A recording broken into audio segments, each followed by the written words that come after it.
Two Jack Bros! Two Jack Bros! Welcome back to Two Jack Bros. And if it is your first time, welcome to you as well. And thank you for giving us a shot. I am Sidney. I am sitting next to Ansley. Hello. And today our guest is none other than the Tyler Wolf. I like that. Yeah. Throw that on there. Thanks for having me. Thanks for being here.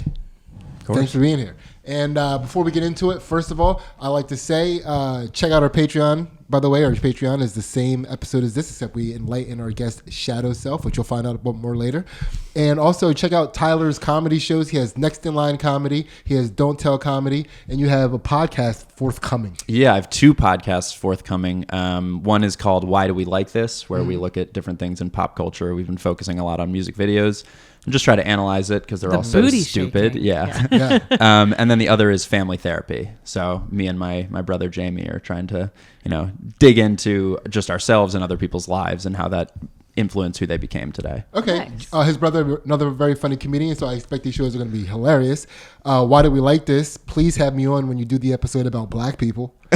Just in general, just black people. Why do we like this? Why do we like black people? You're gonna bust all the stereotypes. Yeah, I'm gonna give you a lot of positive affirmations that you're right to like black people. Okay. That would be weird to question that, though. Yeah. Why do we like black people? This is strange to us. Clip that. Put that as a clip. We got him to say it, Anthony. Yeah. Damn it, you do that to every guest, don't you? Yeah. So, speaking of, do you know what we do on this podcast, Tyler? Yes, I do. I've watched enough and listened to enough to know what you do. Hell yeah. And if it is your first time, what we do is the whole premise is to prove that you can have any type of sense of humor and still reach a higher consciousness / enlightenment. Ansley and I just happen to have messed up sense of humor. So we Just happen to. happen to. Just happen to. But, if you don't have a messed up sense of humor, you can still make it, So what we do is we take our guest, who today is you, Tyler, through the process of enlightenment so that our listeners and Ansley and myself can laugh our ways to a higher consciousness while you do all the hard work. Yeah, I was. I think in some ways I'm an over preparer, or at least I wish I was an over preparer. So I did. I tried to think in advance. I've been spending the last week like mulling over the questions of just like. I think if I came in blind, I would have just blanked out and given you absolute shit. But I've actually done like a lot of deep reflection over the past week that I think will meditation. Yes, yeah, pretty much. Yeah, exactly. Yeah, I've had some long car rides where I'm just like, man. How do you recover from disappointment? Oh yeah. I feel like we should ask your mother. I just found out she raised two comedians. In her Two life. comedians. Yeah. Yeah. We're having her on next week. Yeah. Two comedians, a screenwriter, and then a nonprofit organizer. Okay. Yeah, she raised a bunch of poor kids. pretty much. Yeah. Okay, so basically we're going to get going. Everybody gets the same questions. Ansley, let's get it. Tyler, what situation or event did you learn the most information from? A specific singular. I thought you were prepared. I was prepared, and I did not. I prepared much more generally than that. Very different under the lights. Exactly. That's what. Hey, if at any point I'm giving shitty answers, I did write some notes down. So just tell me to look at my phone, and we'll be good. I feel like honestly, failure. I feel like teaches. Like the most. It's not like a specific event of like a big failure, but I feel like you learn so much more when you're struggling than when you're just having success and easiness and everything's coming to you. Whether that's like a test in high school and then you have to reflect and like actually like figure out what didn't you know and learning from that, or like through stand-up, through bombing, like learning how to get better, and then also just like financially through life, like making shitty decisions and then being like, you know what, I probably shouldn't do that in the future. So I feel like I learn a lot from mistakes. It's also one of those things of like, I think I know what I want like to be. I think what I would describe as like not a perfect person, but just like having the perfect life. And so I learned that from mistakes. I rarely put it into practice, but like I know the things that I wish I could do every single day, and I just like never. Well, what is your perfect life? What is Tyler Day in his perfect life? So there's so many things through research, and then through I think that general just like fulfillment and joy of like reading every single day, getting like a full night's sleep. I wish I could have a life where I just don't set an alarm ever. Just wake up when you wake up. Working out, getting intense workout in every day. Writing, like I wish I could write for like 4 hours a day. And then for me, like getting to do like 4 or 5 sets a night, like that would be, if I could fit all of that into a single day. And I think technically I have the ability to, I just have horrible ADD and executive functioning that just doesn't allow me to ever like get started. Well, how far do you get? I mean, it totally depends. Like there'll be like weeks at a time where I'm like really good. Like I did work out today and I worked out yesterday. And you were coming on this podcast. Exactly. I knew I was still coming on Jack Bros. I tried to be a little bit more ripped than I was a week ago. I'm trying to get a pump going. I'm about to go on 2 Jack Bros. Yeah. I've got to be the 3rd Jack Bro. So, and then like reading, like I struggle. I know like my phone, that's the big You struggle to read? I struggle to just like focus enough to read. I can read. I'm actually not that good at it. I've had like comprehension done. I went to... What's the last book you read? The last book I read was over the summer, so not too long ago. It was called The Art of Fielding. Did you read the whole book? I read the whole book. It was over 500 pages. Okay, good for you. Yeah, I don't want to tell you how long it took me to read that, though. You said the whole summer. Yeah. It was, right? probably What's 3+ months. What was the months. book about? It was a fiction book about this star baseball player who gets the yips. So he had never had an error in his entire life. He like set the division, I guess it was any division, just the NCAA record for it's all made up. But he was a D3 player and he set the record for any NCAA level for an errorless streak. And then he has an error and then like his whole life blows up. And then it's interconnected with the president of the college, the president's daughter, his co-captain on the team, and then another student, his roommate. It is about failure for the most part. Yes, every single one of them is failing in some capacity. Okay, and trying to find a way to pick themselves up. I was just checking to see how intertwined failure was in his. A lot of people who don't read a lot, right? They read very specific things that they're interested in, right, and that revolves around their life. So this was the first like fiction book, and then I've just started to get into more fiction. Just like the stories I think are interesting.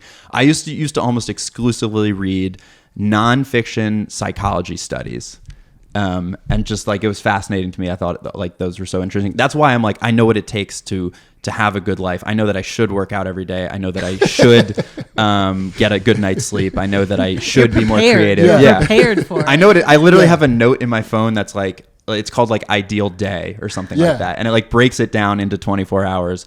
Like and the American Psychological Association says, this is a good person. Yes, exactly. Yeah. Not even good person, but just An like APA good guy. Yeah. Like healthy and fulfilling pretty much. Yeah. Okay. So do you have a failure experience that comes to mind when you talk about failure being your biggest learning tool? Or better yet, this might be a better question. Is there a time that you remember where you weren't so open-minded to failure being a teaching tool? And then the transition that made you okay with that being a teaching tool? Yeah, I mean, I think that's come around. I think it comes out a lot in sports, especially as someone who grew up that's pretty much all I did was playing sports. But in college, have failures that still eat away at me today. Where it's like I wish I'd thrown a different pitch. So I played on a Division III team, and we didn't make the playoffs, the conference playoffs, any year that I was there, but we were really close twice. And there was one year, my sophomore year, where I gave up a home run in the second to last game of the year that tied it in the bottom of the 7th inning, and then they called it for rain, even though it wasn't raining. Yeah. They're just like, it's unplayable conditions, and we were like, what the hell are you talking about? Like, it's not like we're playing. Even the other team, it wouldn't have affected their playoff standings, and so we ended up tying, and the tie, that half game, dropped us from 3rd in the league to 6th. Because it was super jumbled, and like that failure, and then honestly that one team, Muhlenberg College, if I never pitched against them, my ERA would have been a full run lower in college. It was something. Pause. Yeah. Ansley, what does that mean? It's something about your like errors, number of runs you allow. I don't know. It's not good. You want it very. Well, it was lower or higher. I don't know. Yeah. You were on the right path. Yeah. I can't make the words. An ERA. Yes. ERA. Yeah. Yeah. I got the letter. Error. Runs amounted. Okay, you got farther away. The more you tried. Allowed. Yeah. Error, yeah. I don't know.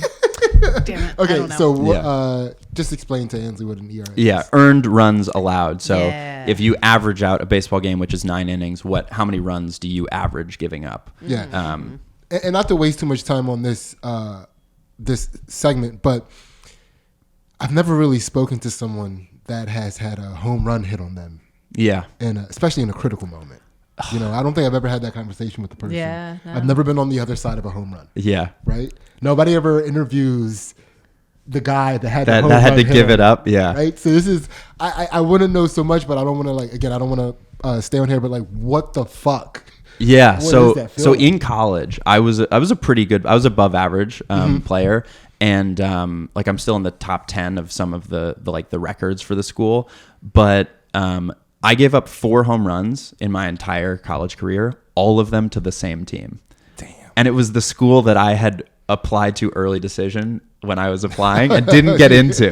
Clearly. So like, yeah. Because he would have been there. It was an early Yeah. decision. Yeah.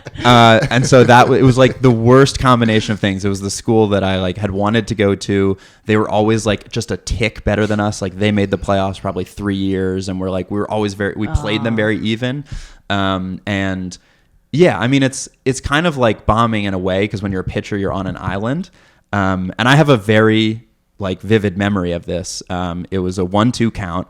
And my best pitch was not my changeup. It was a 2-seam fastball, and he called for it, and I just floated it in there. It was a little bit too high on the letters, and remember it was rainy, so it was like kind of moist and wet, and everyone's like wearing Under Armour, Pause. and That was very sensual. yeah, everyone was moist and wet and Sorry. dripping and glistening. You know, So sorry. Yeah. I'm not a mature enough person to hear those words combined in a sentence. Our left fielder was running; his ass was bumping up and down as he was turning, chasing the ball. It feels very throbby. Yeah. So basically, you just turn and you just watch this ball just fly and fly away, and then it hit off our scoreboard in deep left field. It's like a movie home run. I know. It had like the was. perfect crack when it hit the ball. It was just like, Yeah. Well, so metal. It was more of a ping, but it was ping, just yeah. like it was one of those. You turn and you just pray. You're like, I hope the wind knocks this down or something, because that Yeah. ball was demolished. So who's the first person? Who's the first person you make eye contact with after a situation? Oh, you don't. Yeah. Yeah, you avoid eye contact. Probably the catcher, because you got to get the ball back. Or actually, either the catcher or the umpire, because he has to give the ball to the catcher to then throw it out. And in that instance, like I kind of blacked out after that, but one of them had to make eye contact with me and then throw me the ball, the next ball, to be like, by the way, the inning's not over. You got to keep pitching after that happened.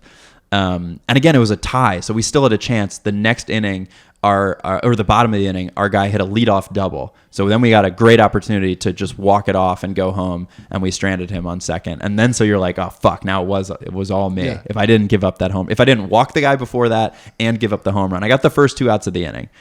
I'm not dwelling on this at all. I'm not dwelling on this at all. Maybe we shouldn't have let off with this question. It's funny because it was like failure, but like nothing in particular, but like yeah. failure. You know. Because I've been thinking a lot about these questions. But anyway, the playoff drought has continued to this day. I don't have any one moment in Yeah. particular. Okay, so Tyler, now that we got the thing, Fuck. how would you distill then the experience of learning from failure? Like, what is it that you learned and that you take with you? I mean, I think that in that instance, I still had another 2 years. Like I was only a sophomore.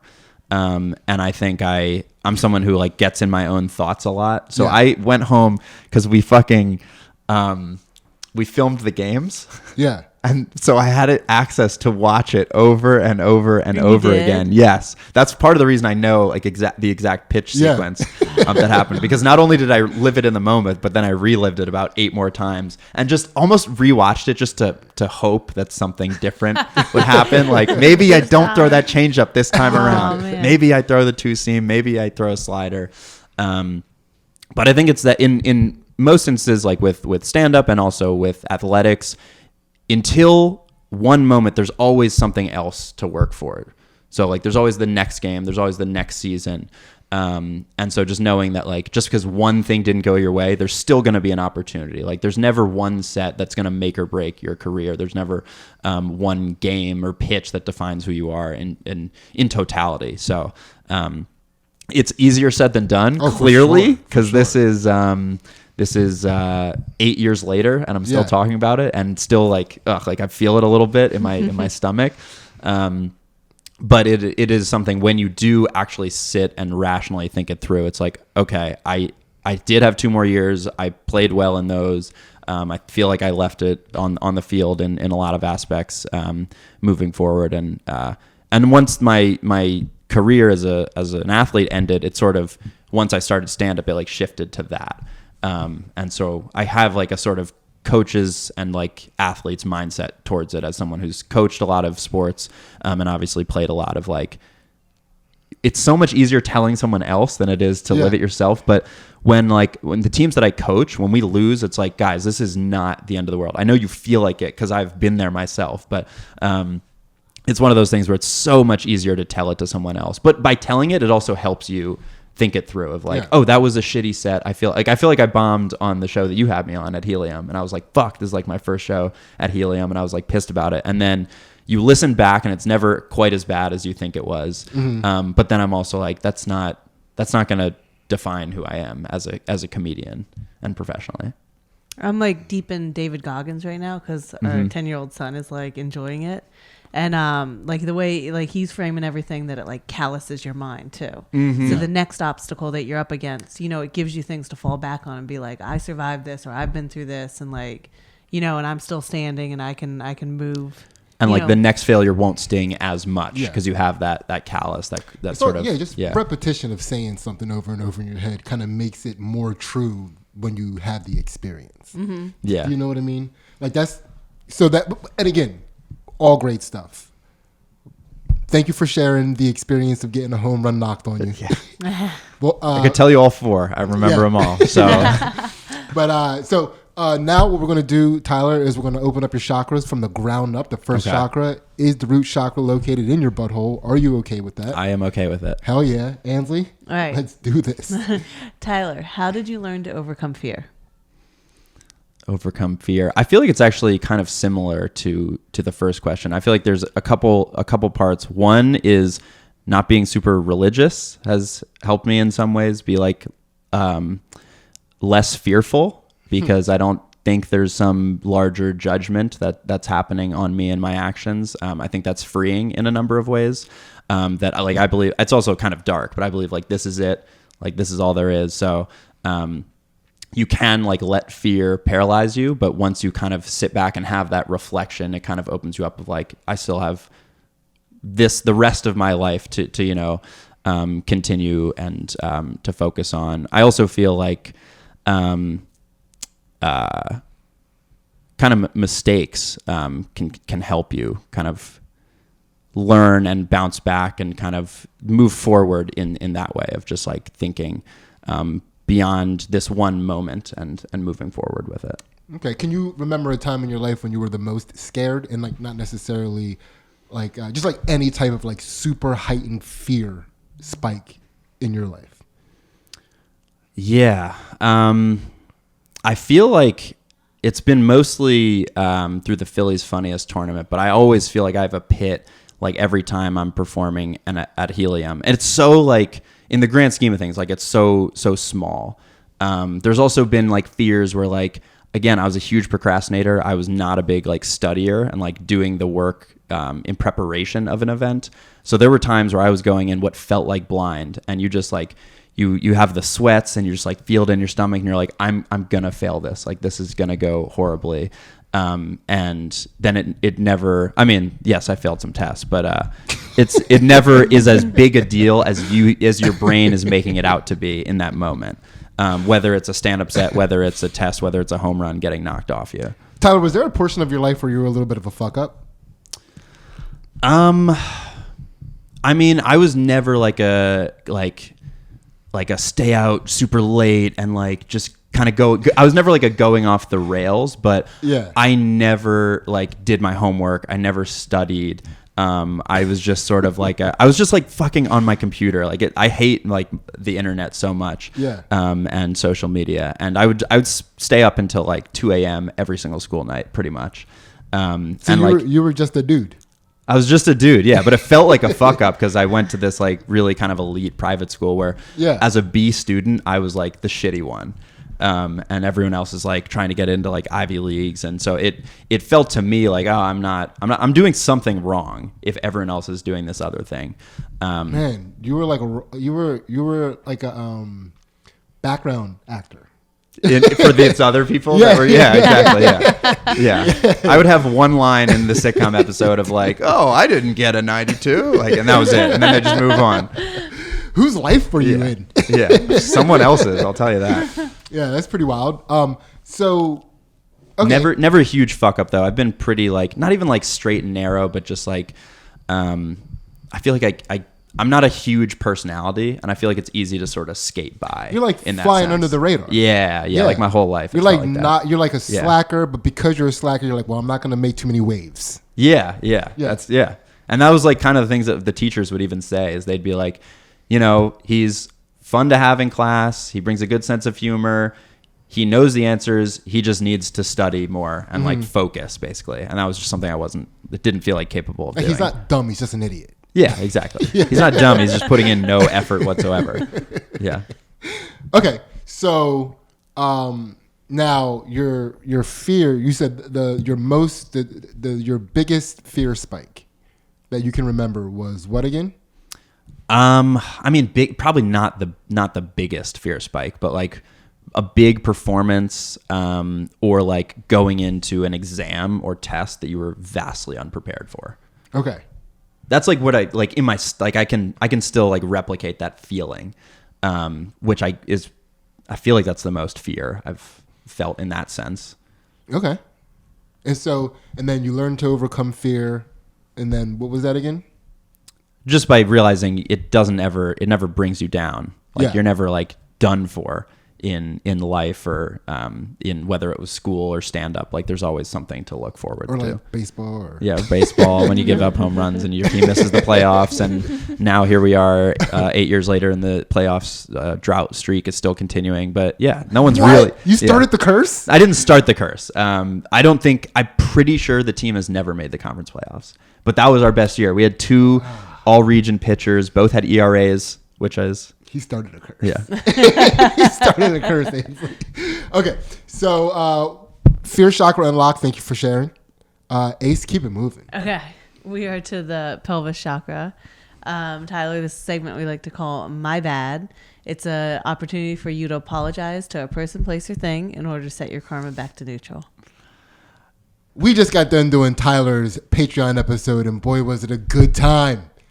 Tyler, did you have fun? Yeah, I had a lot of fun. Do you feel like your shadow self was well represented? Well represented, and he's a better person than my actual self. It's pretty sick. Nice. Yeah, $1 gives you all of our exclusive content, which not only includes the counter to this podcast, which we call Two Jack Bros After Dark, where we enlighten our guest shadow self, but also the fight commentary and analysis that we do on Ansley's Jiu-Jitsu matches, which are coming. They are coming. You can go back and watch the old one, but they're coming. World champion. World champ. Yes. Yeah. And also check out Tyler's shows, Next in Line Comedy, Don't Tell Comedy, and his forthcoming podcast, Why Did We Like This, and Family Therapy. Now we're going to get back to this episode and find out who or what Tyler has to apologize to. Yeah, I don't know if this is something that a lot of people say, but I feel like every single woman that I've had any sort of relationship with deserves an apology, mostly for like how it ended. Pretty much every single one. Okay. Real quick, I just laughed because when you said, I don't know if this is what most people say. My brain was like, my sophomore year baseball. I don't know if everyone says this, but giving up a home run to Muhlenberg. Okay. But your dating history. Oh yeah, big time. The whole Rolodex. Pretty much, yeah. Okay. Yeah. So before we get into exactly why, I'm very curious as to what type of girls do you date? What is, like, when I asked that question, what is the first chick that came to your mind that you dated? What does she look like? She is She's probably like 5'4". It was the one who came to mind was my first girlfriend. That's fair. Forever. She's got a great body, got a little bit of meat. She's not like skinny.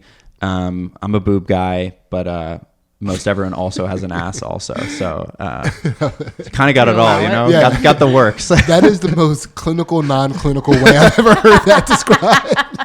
You know what I mean? It's like, dude, I love you, Tyler. Yeah. But so Big got some boobs. Yeah, got some Got some boobs. boobs. Got some They're boobs. typically athletic, so they got some ass too, just All right. naturally. This girl. What's the personality like? Because I don't really judge women by their physical characteristics, Tyler. I'm more of a modern man. Yeah. Oh, that's what you meant. Oh, yeah, that's what you meant. Yeah. In a weird way, as someone who is a little bit more like docile and introverted myself, I feel like in relationships, I have a little bit more like control in general. So like there, I guess slightly more submissive, or maybe just like I'm a little bit more the decision maker in a lot of my relationships. Okay. In a way that I'm not normally like in You life. sound like you're really teetering on the boundaries of white guy, Asian girl. No. No, I'm not saying you Okay. are, but you're adjacent. Okay, Jason. You know what I mean? I find, as they're called, white Asians. Yeah. That is that is like a what do they call? It's like a gateway brew of like traits. Yeah, there's also like a lot of them, regardless of if they went into it or not, but like at the time, or either in college or in high school, like wanted to be teachers. Like that's something that I've noticed is a trait. Are you telling him maybe he should try? I don't know. Are you One in a relationship? sick anime I'm from not. like loving Asian women. Dude, like one sick anime is gonna get you, and you're like, why? What? I'm in on this. What Yeah. I'm in. Yeah. Why have I wasted my time? Okay, so now I match with a lot of teachers on Hinge. I'll tell you that. So what is it that you are apologizing to doing to these nice sweet ladies that just want to teach? I feel like you just like drift away That- into the. 'Cause that- you're not a scene maker, right? No, I'm definitely not. I'm trying to avoid scenes. Yeah. So like at the end of relationships, it's wow. You fucking nailed that. That was incredible. I sort of drift. He is a background actor because like you never see him in the relationship. You just see them at the point. It's like whatever happened to Tyler? Yeah. I don't talk about him anymore. And then like they go on to like the main guy in the movie. Yeah, I'm the guy. Yeah, in the movie where like you see one scene with him, and it was a flashback. Yeah. And then it's like, well, it's not like your ex, and then boom, and then I'm gone, and then you're moving on into the future. Yeah, there's a lot of like drifting and. And like not like ghosting to the extent of just like straight up stopping, but just sort of like not giving as much as maybe I was earlier. I feel like I'm sorry, I got a Tokyo drift joke going on in my head. And I'm Go just for like, it. You were Go like for it. there was no way to yourself. You're frame holding it There in. was no way to Just- frame it in a good way with what you were saying, but it's You're like Tokyo drifting But it was out like there. another gateway into dating Asian. Yeah. I'm just saying. But yeah, I'm sorry. I apologize. And I feel like pretty much, with the exception of maybe like one, every relationship has ended when I've lost interest. And sometimes it just happens kind of suddenly. Like it's not like anything is really wrong. I'm just like, I'm just sort of drifting and losing, like not feeling the same way as earlier. And yeah, so there's times where it's like not ghosting and it's not just like cut it off immediately. I mean, we could go like one by one if you're trying to, but it's it's sort of just like there's almost this thing in me of like, I think it's subconscious, but I almost want them to break up with me because I hate like discomfort like so much, and I don't want to have like, I don't want anyone to hate me like in any regard. Of course, all of these have ended up in people disliking me. well, I'm gonna tell you why, Tyler. Yeah. You're a gamble to begin with. Right? A gamble? Yeah, because you are a charismatic guy, right? You're charming, but then you're also a slacker. Yeah. From a woman's perspective, that is a fucking gamble. It's a huge gamble. Yeah. And then she's like, she gave you a shot. right? And then you guys get together, and she's like, all right, okay, I see how can this even though he's a slacker, you know what I mean? I can pick up the slack here. And, you know, she's like figuring out how she can maintain a relationship with you, and then like suddenly you just drift away. Yeah. But I also think part of it is like, I'm super nice. I think part of that is that's a good thing, but it can also be a bad thing of like, I don't view the world in a way of like, you know, relationships have to work like this. So I don't see it as quite as big a deal of like meeting a family as other people do. So like I would like meet people's families and just thought like, oh, this is cool. It's nice to meet new people and like get to know them. And as yours, I'm like great with parents. Like parents love me until I fuck their daughters over. But it's like, I don't think of it as big a deal as I think other people do. So I feel like there's also this disconnect of what people are putting into it, or even the perception of where you are in the relationship. Tyler is saying is that he's so amazing in the relationship that when he finally drifts away, he's pulling such a great thing away from them that it's really hard to deal with. Yeah. Right? That's what you're saying. But I think also part of it is I'm not as honest as I think I'm getting better at it, but not as honest as I should be in the moment of like, if someone is like, you should meet my parents. I'm like, well, let's take a break and maybe talk through like why that is. I know it feels that way. Yeah. I know. Right. Exactly. The fact that it's gotten to that point is probably too far in a lot of these scenarios. It's like, oh, geez. This is woo. Yeah. Yeah, I have a group that I think I need to introduce you to. But anyway, so if you've dated Tyler before and you're listening to this, I'm sorry. I'm sorry. It's good. Do you feel good getting that off your chest? Yeah, I'm gonna send this link to all of them after. Oh yeah, we'll clip it for you. Thanks. Yeah, just make it easy. Yeah. So yeah, we'll definitely consider that a pelvis chakra unlocked. Ace, keep it moving. All right, Tyler, this is your gut chakra. Okay. How do you move past disappointment either in yourself or your loved ones? I think that for me, I dwell a lot, as you can probably tell from like the baseball stuff and the relationship stuff too. We were barely even scratching the surface there, but I like relive moments a lot, and I think that's not healthy. So what helps me move past things is when I'm surrounded by like friends and family. Essentially, distraction helps me move on, because when I'm just sitting alone with my own thoughts, like this is gonna sound probably so weird to so many people, and I don't know if I should say it, but I like regret a lot of things in relationships. I've gone back and like reread entire like message threads and like texts and like DMs of just like, I fucked up here. Let me relive when it was good because I messed up. And I don't think that's healthy at all. But that's what happens when I'm alone with my own thoughts, when I'm just kind of not in the greatest of headspaces. Do you like go back to like the old text message thread, or do you have screenshots of it? I go back. Okay. I do some mad scrolling. That's probably, you could delete those, right? You can't.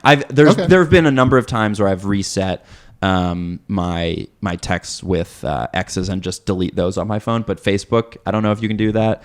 And so those still exist. That's a wild thing to do to your brain. Yeah, it's so fucked up. I do not feel good doing it, because I just like, I'm regretting a lot of things. Because I have like no ill will towards any of my exes. Yeah, I'm kind of like I'm hearing this. I'm like kind of glad you're not the main character in your life, because I think it'd be a really dark comedy. Yeah, exactly. Yes. No, I totally agree. Like, is there a rom-com for like serial killers? But I feel like in some way I'm like so just like kind of going with the flow, that I've literally thought this before. If any of my exes were to like come back into my life and just be like, hey, do you want to like hang out or start hooking up again or go out? I'd just be like, yeah, that sounds cool. Which is probably what got me in the situation, like in the first place, of like, yeah, we can just do whatever. So that's totally unhealthy. But when my friends and family are like the best thing for me. That brings me the most like fulfillment and joy, is just being surrounded by them. And so like, literally just when my friends like from high school, those are my closest group of friends. There's 5 of us, including me. If we sit in like, literally we'll go hang out and we'll have these grand plans about, we're going to go bowling. We're going to go to like the Sixers game. We won't end up leaving a living room for like 8 hours. And all we'll do is just talk and crack jokes. And that is like, that's super helpful, just obviously in life. But if I'm ever like down or in a bad place, like that is the most just joy that I totally forget about whatever it was, whether it was fucking up a set, whether it was like doing poorly in front of someone that I wanted to impress, whether it was giving up a home run in the 7th inning against Muhlenberg. The people are important. I tend to go inward there. Yeah. Like I become like a recluse if I'm sad about something or depressed or whatever. Like that when I gave up that home run. For example. Well, hold on a second, because there's a second part to this. Okay. Right. I ask everybody this, so you can, if you choose to go down this path with this, then yes. If not, I'm sorry for interrupting. Okay. So everybody gets this question, Tyler. This is not crafted for you. Yeah. Okay. So is there a time in your life where maybe you did like athletics or performance art where you experienced a big disappointment? I think you know the answer to that. Okay, so now go on what you were saying.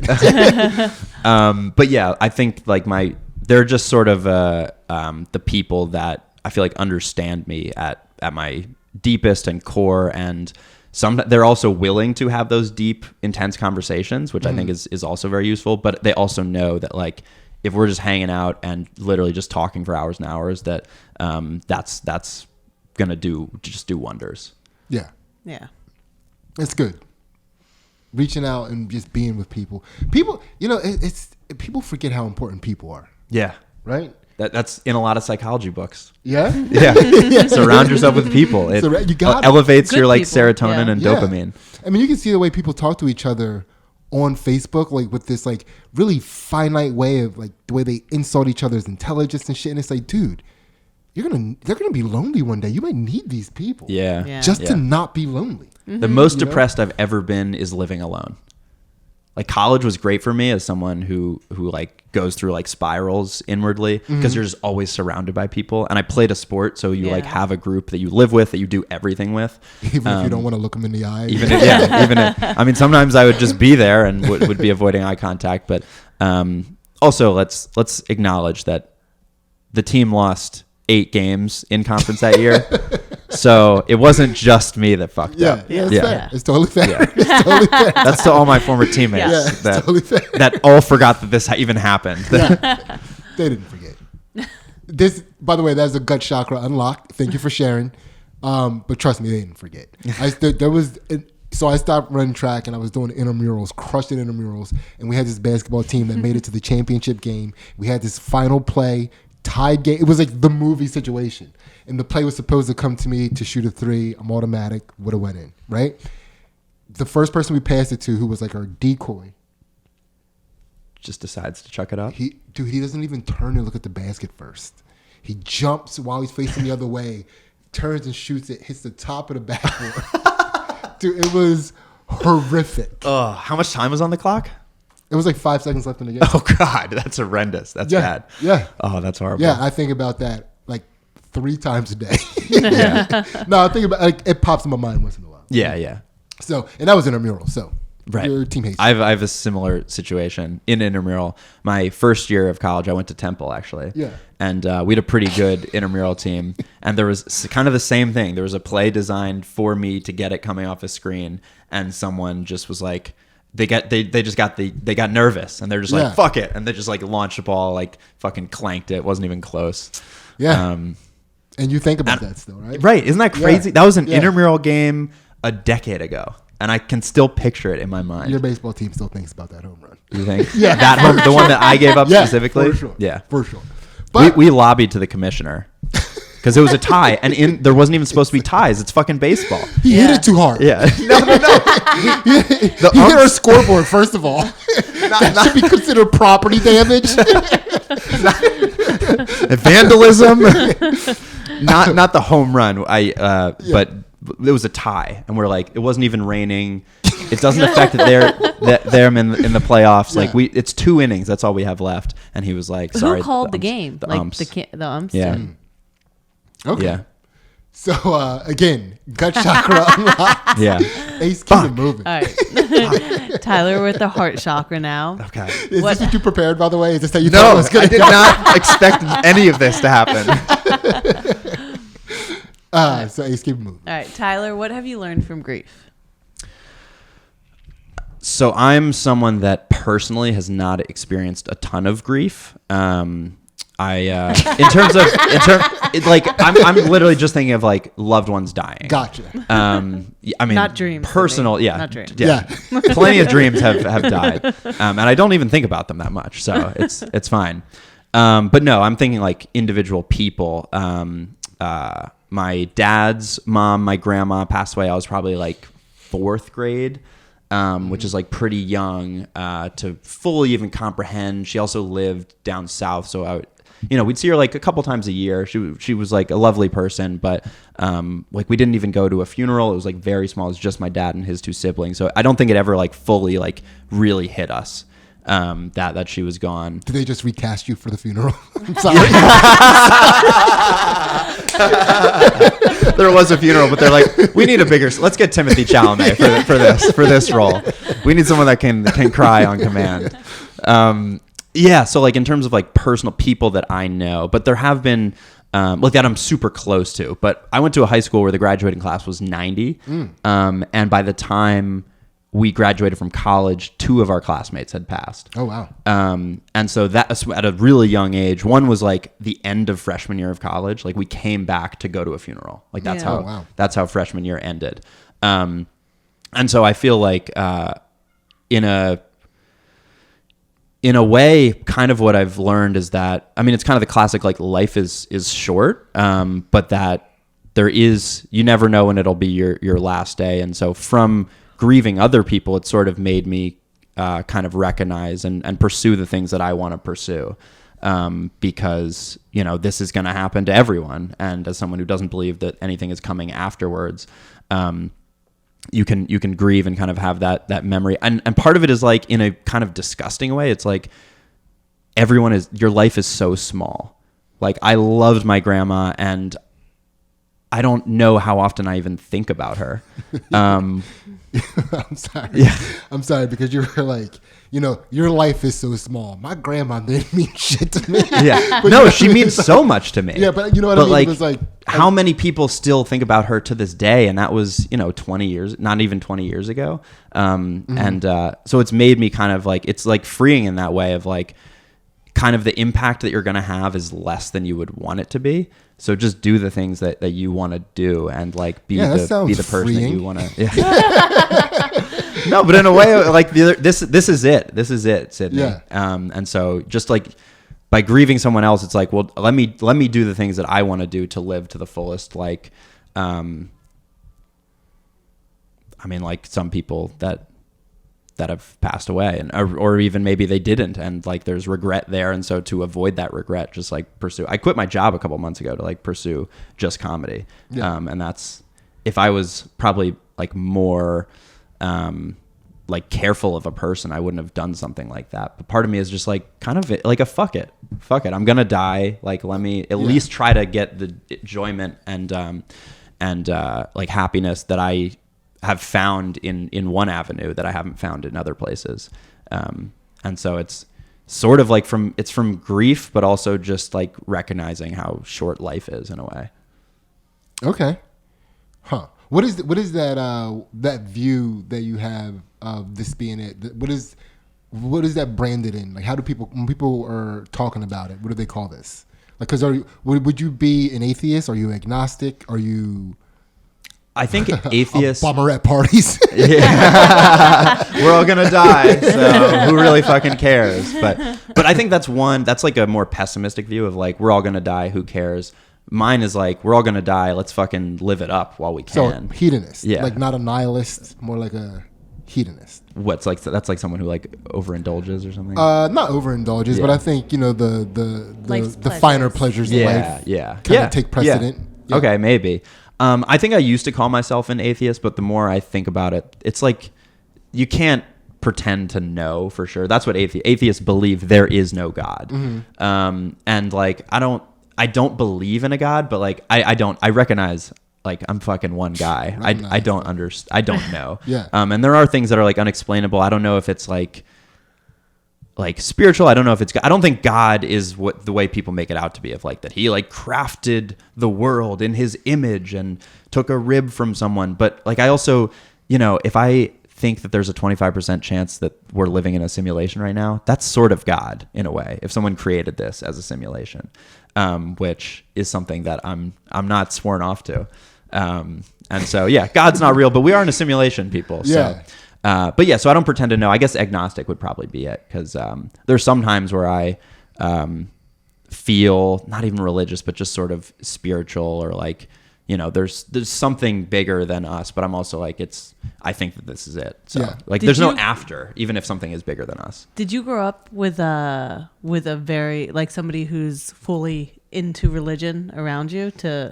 No. So my dad's side of the family, which we're not as close to, and it's much smaller, grew up some sort of Christian. I'm not even sure he could tell you, maybe Catholic, but they weren't super religious. And my whole mom's family is Jewish, but even going back to like my grandpa, no one has been bar mitzvahed. So it's way more like cultural Judaism, and we celebrate some holidays, and it's really an excuse to get together with family. Yeah. And so we were not raised religious at all. Yeah. And then we went to Quaker school, where basically the whole principle is be a good person and be nice to one another. Yeah. And so we lean way more into that, just as like a principle of like morals than of like, this is a religious guiding that you need to follow. So no, we were almost exclusively raised not religious. Gotcha. Okay. So then from grief, you learned, what was that again? That we're all small, we're all gonna die, and so make the most of it. Just have a good time. Like, but it doesn't go into like the like. Also like sadistic. It's not like, so just fucking do anything, it doesn't matter. Instead, it actually leans way more into Satanism. just like, exactly. But for me, it leans way more into like, be a good person, be nice to everyone you come across, because it's just, you can impact people in small ways. And you know, the people that have massive impacts percentage wise is so small, like that you're affecting millions or billions of people. So instead, just impact the people around you by just being a nice, like, good person. Okay. And also, we're gonna die, but It's that ended very glowingly. So have a good time and enjoy it. Enjoy it. Yeah. So yeah, thank you for sharing that. That is a heart chakra unlocked, I think. Yeah. Maybe. Ace, keep it moving. All right. This is your throat chakra, Tyler. What is your favorite lie you tell or have told in the past? If it's still in rotation, you get extra karmic points. I feel like I have two. My favorite lie that I told all through high school was to my parents, and it was that I was sleeping at my friend Ben's house. So for some reason, I'm the middle child. For some reason, they like were weirdly strict with me. Like if I said I was going to go to a party, they'd be like, "Who's going to be there? We're going to call the house, check if they're parents." And they just didn't do that with any of my siblings. Yeah, because you probably didn't make the effort to be a good liar. What, when I was younger? Yeah. You think you were good. Maybe. Well, I think you were good. Dude, and we talk about this a lot. There's two different types of liars. There's one that thinks he's good. Worst liar ever. If you think you're good, you are a terrible liar. The other one is a little bit of a sociopath because they get off on the goodness of their lie. And here's how you know the difference. If you think you're a good liar, people ask follow-up questions. Okay, that's not good. Exactly. Yeah. Exactly. But eventually I did get to a point where, so like younger high school, that's what I'm thinking about. I remember like 9th grade, I was going to go to a party at a friend of like my mom knew the girl, knew her parents, and I was going to go to a party at her house. And I think it was only going to be like 15 people. It wasn't even a party. It was more of a hang. Mm-hmm. But I knew that her parents weren't going to be there. And my mom was like, I'm going to call to make sure it's okay that you go over. They were like within walking distance. So I was just going to like walk the half a mile to their house. And I was like, no, you are not. And she was like, I just want to make sure that it's okay. And like, I'm like, the parents aren't going to be there. So she's going to ruin the gathering for everyone. Yeah. So I was just like, no. And that is literally the moment. And I didn't go. I literally stayed home while all my friends went to this hang. And that was the moment where I was like, I'm just going to start lying. To my mom about these sorts of things, mainly like going out in high school and like partying and stuff. So then my two best friends, still to this day in the world, are both named Ben. There's Ben and Ben. And it got to the point where every single weekend I would just go to one of their houses and literally spend the entire weekend. So like 10th grade, I went to one of my friend Ben's and spent every single Friday, Saturday there. And so then my mom just became trusting of their parents. So then when you get to like 11th grade, that's when I started like drinking and smoking. I had the perfect excuse, which was going to go to Ben's house. And my mom would just not think anything of it. She'd say, okay. And usually what would happen is we would go to Ben's house, and then all of us would then go from there to like the party. But in 12th grade, when I had that first girlfriend, I had this lie in my back pocket. And so every weekend, her parents were oddly cool with me staying over at their house and sleeping in their daughter's bedroom. But I would just tell my parents I'm going to Ben's. They'd be like, great, we'll see you when you get back. And then I would just go spend the weekend at her house. It was amazing. It was as a high schooler, I've learned since how rare that was. That I could just be like sleep over at my girlfriend's house, and like I'd like be making like breakfast in the morning like with her family as like a 17, 18-year-old. Yeah. So yeah, that was like my favorite lie, was just always, I'm going to Ben's and we're going to have a sleep over there. And she'd be like, what are you going to do? Or no, first it would be, where are you going to go? I'm going to go to Ben's. Who's going to be there? Me, Ben, and Ben. What are you guys going to do? We're going to play video games and eat ice cream. She'd be like, okay, have a good time. And then we could do whatever we wanted from there. Okay. Yeah. Pulling the Ben card. The Ben's. There's both of them. Yeah. Yeah. And at a certain point, it didn't even matter which one. It was just like, all right, you're gonna go. And then the other lie that I feel like you might say that it's not a lie, but I still feel like I'm lying to people when I tell them that I'm a comedian. It still feels like a lie of like, am I a comedian? I mean, I'm doing this thing and I'm making money from it, from like producing shows and performing on them. So it's still in like my deepest of hearts when people ask like, what do you do? And I'm like, I'm a comedian. It still feels like a lie. Why does it feel like a lie? I don't. Maybe it's just like I'm not as like big or successful as I would hope to be. I know I'm like still so. I'm an infant ultimately, like in comedy. Having like done it like 4.5 years is so. You're fucking small. You're insignificant. You're gonna die. Yeah, and you're gonna die. But and it just like feels like this. You know, I'd say like I do like 2 to 4 paid shows a week. And so when people, but then like if someone asks, like especially now like on dating apps, like to hang out, I'm like, oh, I can't every night. I'm going to be doing comedy. But if you want to hang out at 11, I'm down for that. Or if you want to hang out at 5 in the afternoon, I'm free then. And it just like still feels like I am a comedian. Literally, I quit my job to do it, but it still kind of feels like, in some ways, like I'm not, and part of that is just I'm not as funny as I want to be. Like that's just a frustration. Yeah. But like, I'm sure. Do you everyone lie when you say it? Like do you like give a look that like suggests that you're kind of a big deal? Do you go like, well, I'm a comedian? No, I say it more of like, I mean, I actually do stand-up comedy, and I run these 2 shows in the city, and I've actually today was one of them, and then earlier this week I've had multiple people who have matched with me on Hinge, and they said, wait, hold up. Did you do a Don't Tell show? Did you do Next in Line? So like people have like, I do feel more like a comedian now than say a year and a half ago. But it still feels weird to say that like this is it. This is what I do. Yeah. Like it's ultimately not a lie. And I've noticed the way that people treat me now versus like when I was really brand new is totally different. Of like, you're just an open mic, like you have a hobby is what you have. Or not even a hobby. You're just trying this thing. Wait, who are people? Mainly like, I mean, I guess like both friends and girls like on dating scene. It's like, Gotcha. you're really gonna, not hang out with me to do 3 open mics until 2 a.m. when you have a job that requires you to get up at 8 a.m. Like what, and you're losing money doing it. Like what the fuck is wrong with you? And now there is like kind of this, when you see someone do a show, like some of the ones that I'm producing, it does seem more real, I think, to them, even though inside I'm still the same person that I was when I was an open micer. Same OG, dude. But yeah, just back in the day when I was an open micer. Yeah.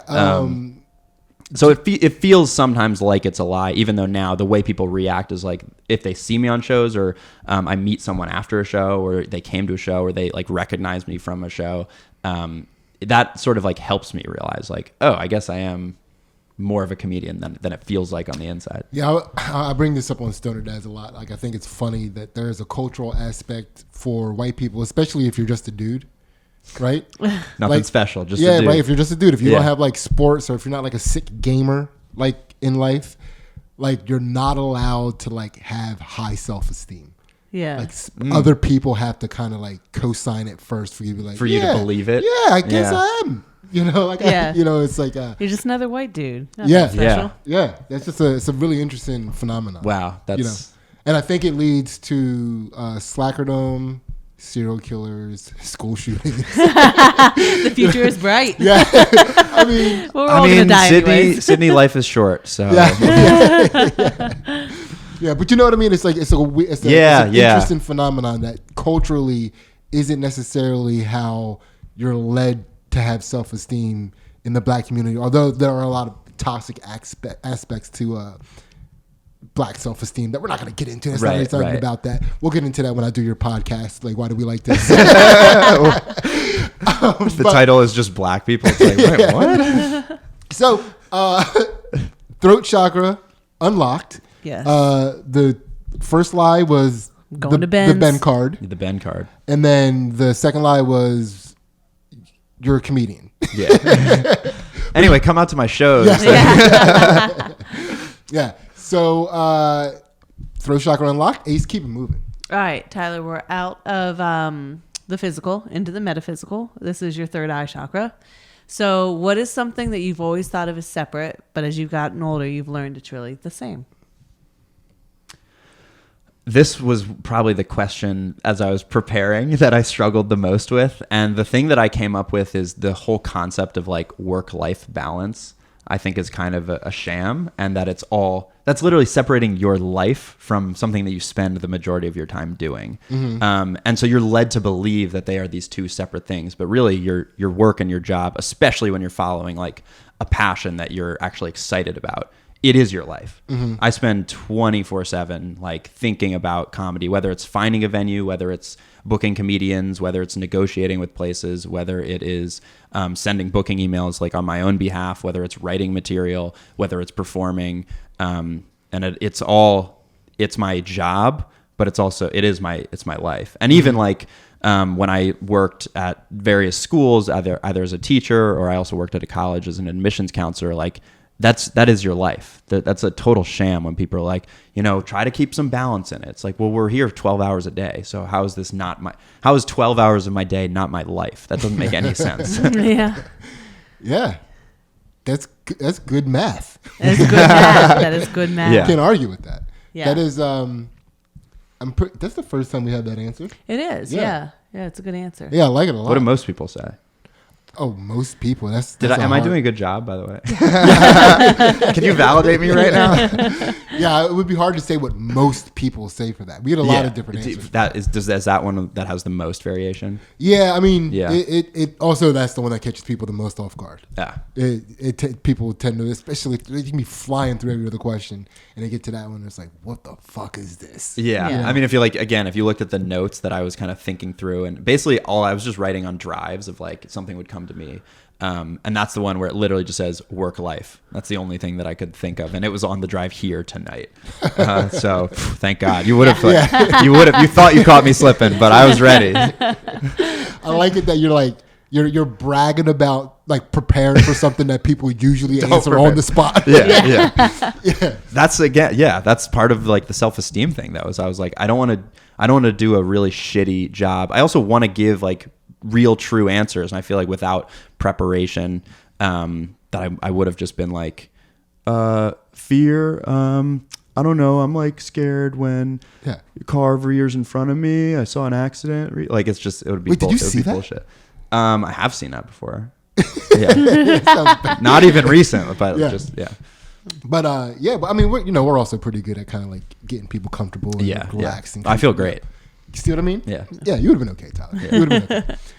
And I think it's the overthinking of things. Yeah. Like, The work-life balance thing, though, I agree with you, because like when people approach their work and they're like, oh, I'm going to be a slacker at work because I just got to get through these 8 hours, and then go like, I don't think you can separate like your mindset that you bring to work with what you're trying to do afterwards. No, I mean, it's so like it leaks into everything of whether it's you literally have to do work off the clock. Yeah. When you are living. Yeah. Or it's just like you spend so much time there, and I mean, in every place, even if I was a little bit of a slacker, I was still a good employee, and I also like made friends there. Like I wasn't just like sitting in my office alone, except towards the end because I was doing all this comedy stuff on my lunch break. But besides that, it's just like these are people you spend so much time with. To say that is different than your life doesn't make that's more depressing than than saying like, yes, I might not enjoy it, but it is, it is my life. This is something I'm spending time doing. Mm-hmm.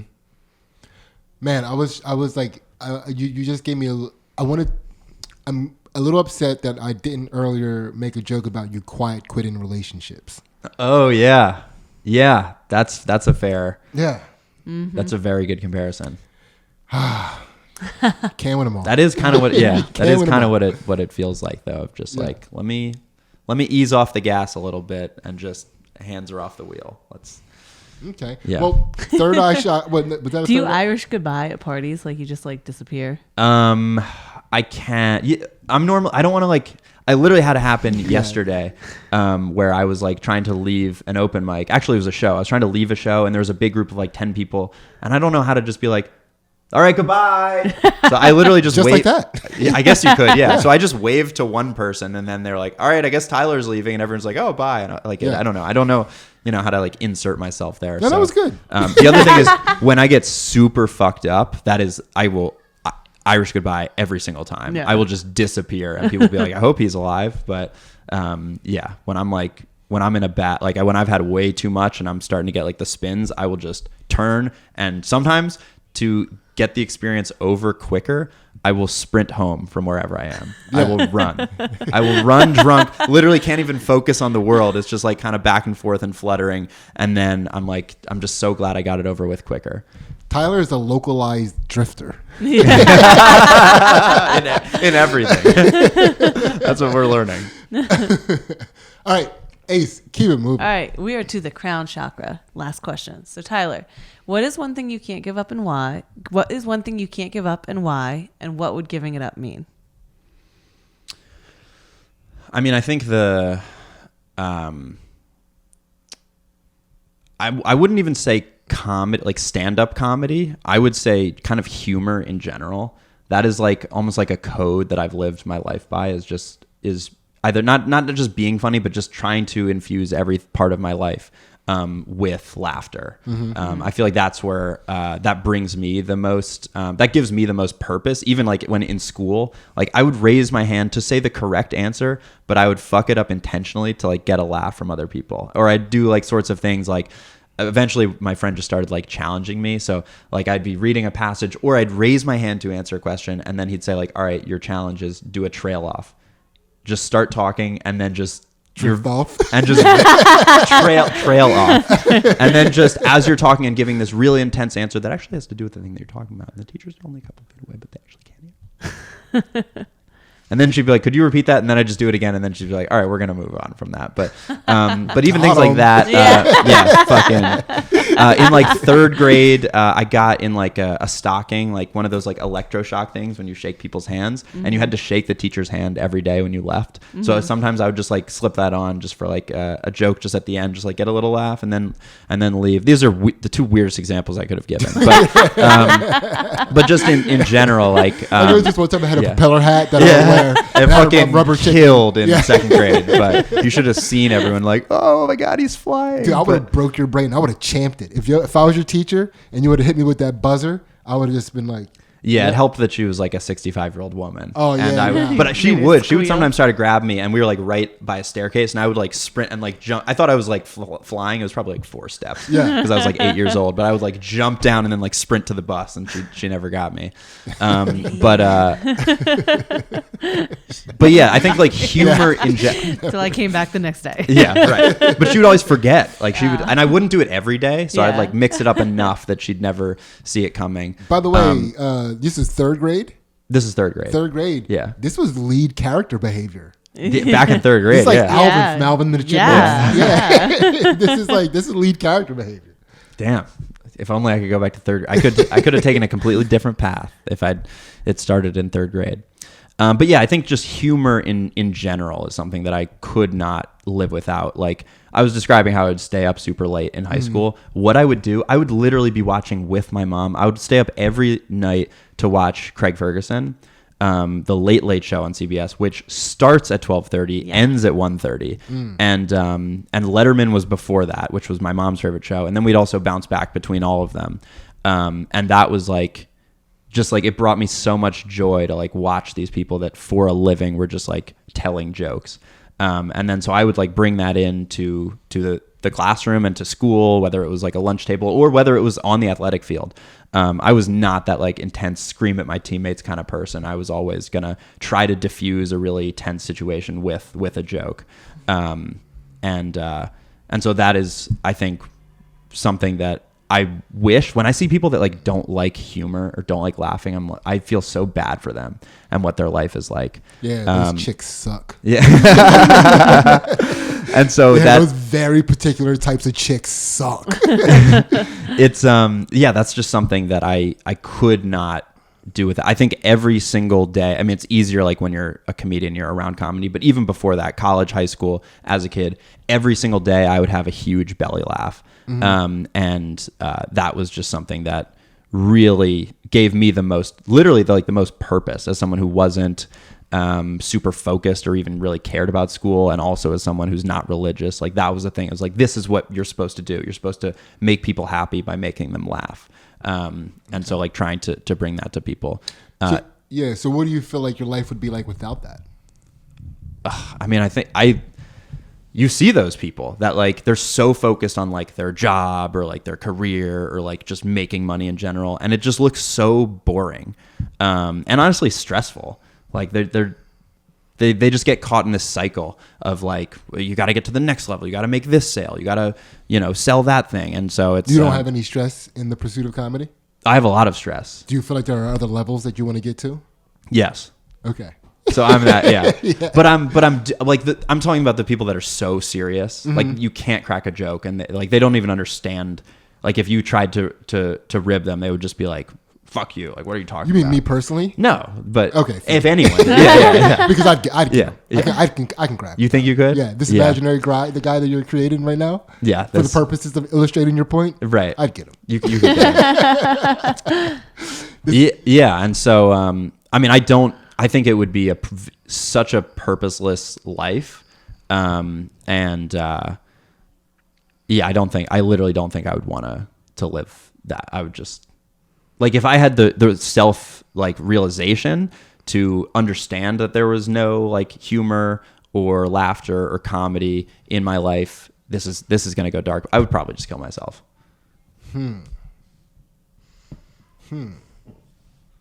Yeah, that got dark. Yeah. Because that's when you die. That's when it all ends, Sidney. Yeah, so just end it. But yeah, I don't. First time we ended one of these on a suicide. Yeah. It's interesting. First time, really? Yeah, first time. Yeah. Which, by the way, that is the end. How do you feel? I feel great. This was awesome. I don't know how you guys. I feel like you both feel worse than I do. I mean, I'm good. I've been enlightened so many different ways. Yeah. Like, who's to say I can't be enlightened on a suicide? Yeah. You know. This. I mean, it's you have the ultimate control over your life with a suicide. Yeah. Just if things ever get so bad and you just get piled on and you have no humor in your life, all you do every day is you think about giving up that home run and just and all the relationships that you fucked up, and it gives me. I've literally had a conversation with a brother once where I was like, there is some freedom in understanding that that's an option that allows you to just. But what if you came back as like you were just haunted? No, by, this is it for him. This is for me. This is yeah. There is nothing. I know. Yeah. But yeah, it's like, dude, that would be a tough one to be wrong on. yeah. You ended it yourself. And you have to like kind of deal with that. I mean, it's the kind of thing that I would never like. I think about it sometimes, but I would never like actually do it. I'm not like suicidal. Yeah. Like I just. By the way, this episode is sponsored by Big Suicide. I thought you were gonna say BetterHelp. So we're gonna get out of here, but do you have time to stick around for the Patreon? We didn't even ask. Yes, Because absolutely. we're going to get into the darkness now. Do you have time? Like, do you have the willingness? We will find out. Okay. And that's $1 gets you in. It gets you all of our exclusive content, which not only includes the counter to this podcast, which we call Two Jack Bros After Dark, but also includes something that we haven't done in a while, but we're gonna do soon. So soon. The analysis and stuff on Ansley's jiu-jitsu competitions, especially. She just recently won a world championship. What are we slacking for? What are we Tylering for? I don't know. We need to get this shit together. And all right, so we're gonna head over to the Patreon. Thank you guys for listening. Tyler has one more pitch at suicide for you Yeah. guys? Is that what- I was just gonna say that I feel enlightened and I let it all out. I unlocked my chakras, but I keep that inside when I'm around other people normally. So I'm a fun hang. Disregard everything I've said on this podcast. I'm a fun hang. I'm a good guy to be around. I don't bring this up often. Tyler was trying to do the podcast right. Yeah. He didn't want to. He was trying to give right answers. Yeah. All right. We're going over to the Patreon. Let's do this. Two Jack Bros. Two Jack Bros.